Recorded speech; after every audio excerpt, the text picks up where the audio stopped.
Oh, Jandi Likila Braha Talavrando Suplea Katele Venai. Oh, I give you praise and glory. I worship you, Lord, tonight. Oh, Jesus, you are wonderful. You are glorious. You are glorious. You are glorious. You are glorious in all your ways. Alia Brado de Akede Zia Tetelido Antefle Lakista Labrahatoste Marunte Kedi Gagada Japriton de Herekide Vedaya. Ah, sweet Spirit of the Lord. Oh, we bless you, Lord. Oh, we give you glory, Lord. Alia la kada la kadeleste la kide velarasto marute peruta losesifi la kida la urunte na moste barukabada kade shakida belalaste leplap la brato vele helekasto la brito vela kisto velaya. Oh, we give you glory, Lord.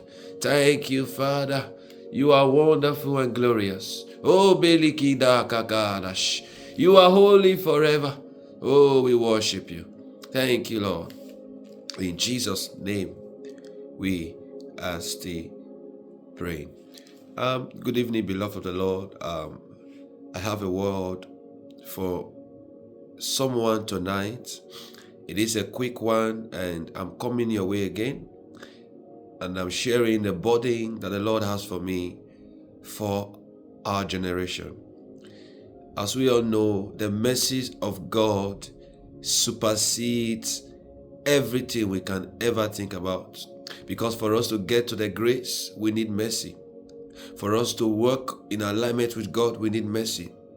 But tonight, in a few moments, I have a burden, and I'm sharing about the famine of the word of the Lord. What I mean, the famine of the word of the Lord. You know, we are very used to this word famine, or what we call famine. And you see, it's in the scripture, it is littered everywhere where God was using the metaphor of famine for different occasions. But this evening, the Lord dropped a word in my spirit for someone, and I don't know who has been in draft of the word of the Lord. You see, there are many things that takes us outside the context of famine. But you see, there are a lot of things, but I'm going to share just two major things that actually place a man to be in draft of the word of the Lord. And one of the things is refusal of his commandment. When a man begins to refuse God's word, when he begins to downplay what God is saying, his word is refused. And I'm going to be reading quickly from the book of Amos chapter 8, and I read from verse 10 down to 11. He said, "And I will turn your feast into mourning, and all your songs into lamentation, and I will bring up sackcloth upon all loins, and badness upon every head, and I will make it as the morning of an holy sun, and the end thereof as a bitter day." Verse 11. He said, "Behold, the days will come, says the Lord God, and I will send a famine in the land, not a famine of bread." Now the emphasis is not the famine of bread. The emphasis is not the famine of food. And he went further. He said, "Nor a thirst for water." You see, we can be in an economy, we can be a system where there is no supply of water, there is no supply of food. But God is not saying that this is not because there is no food. He's saying, but of hearing the words of the Lord. It means there are many Christians, they are walking down the face of this earth. You listen to sermons, you go to conferences, you go to ministrations, but yet you are void of the word of the Lord. You see, what will take a man far is not the words of a man, it's the word of the Lord.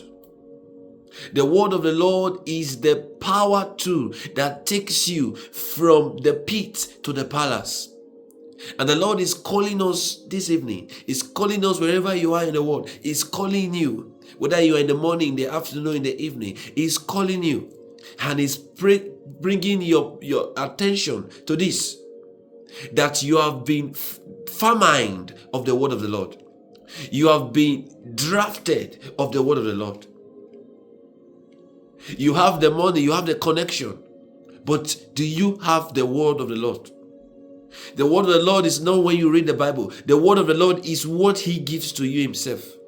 And I said one of the things that causes the famine of the Lord is refusal of his commandment. God tells you in his word, do not do this. And you do it and say, oh, mercy, mercy. There is mercy. Yes, there is mercy. But what you don't know, you are restricting yourself. You are taking yourself to be in a place where you are drafted of the word of the Lord. The reason why I'm sharing this is I have been in that position before. I've preached a lot of sermons, listened to many conferences, but yet I was void of the word of the Lord. Why? I refuse his commandment. You see, the commandment of the Lord is not the commandment that the Bible gives you, which is the word of the Lord. But the commandment of the Lord is what your calling, is what your office is certified for. Let me give an instance. When you read the book of Acts, when Jesus was to ascend unto the Father, the Bible said, and he gave commandment unto them. There is a commandment the Lord will give to you that is specific for you alone. It is specific for you alone. It is specific for your ministry. It is specific for your business alone. So you cannot use the template of someone else to walk your life. You will be void of the word of the Lord. And secondly, disobedience to his voice. God is speaking. He speaks through prophecies. Oh, thank you, Father. He speaks through prophecies. He speaks through revelations. And he speaks to you through his word. He speaks to you even through your thoughts. But yet you disobey his voice. In that vein, what you are doing, you are restricting yourself from the word of the Lord. But the good news is, the Lord wants to bring restoration. And I don't know who the Lord is speaking to through this message. But the Lord is saying, if you can turn your heart back to me, every word that you are supposed to receive in this season, that you have been drafted from, you're going to receive them back. You see, that takes me to the book of Amos, chapter 9, verse 13. He said, behold, the days will come, said the Lord, that the plowman shall overtake the reaper, and the treader of grapes him who sows seed, and the mountain shall drop sweet wines, and all the he shall melt. Now 15 says, and I will plant them upon their land, and they shall no more be put up out of their land, which I have given them, said the Lord their God.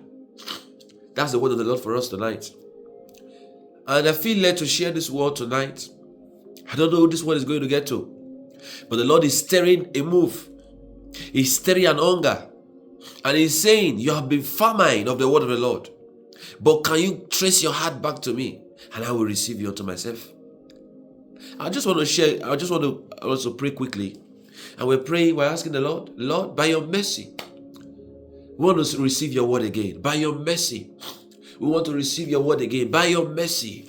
Adilia gaba rakeroste liatatalavlasto lekida blakede vinash. Oh, by your mercy, we receive your word again. Every one of us that has been famine of your word, Lord, by your mercy, we receive your word again.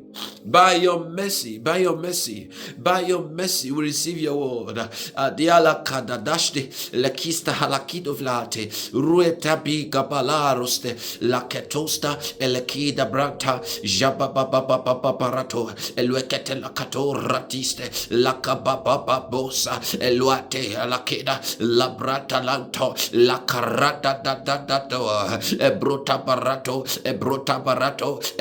barato elesia gadabalagadash lagadabilagadash lakato paratetesha lakida valakatalia lontostofeloda elizubara. Lord, I ask by your mercy, Lord, you will send your word again. You will send your word unto the man. You will send your word unto the woman. You will send your word unto the ladies, the men. Lord, by your mercy, send forth your word. By your mercy, send forth your word. In the name of the Lord Jesus. Lord, we thank you. For I know with this, a destiny has been restored. With this, a life is set to be transformed. Thank you, precious King. I bless and magnify your name. In Jesus' name, I have prayed. God bless you. God bless you all. I will see you as the Lord has His word for us. Shalom.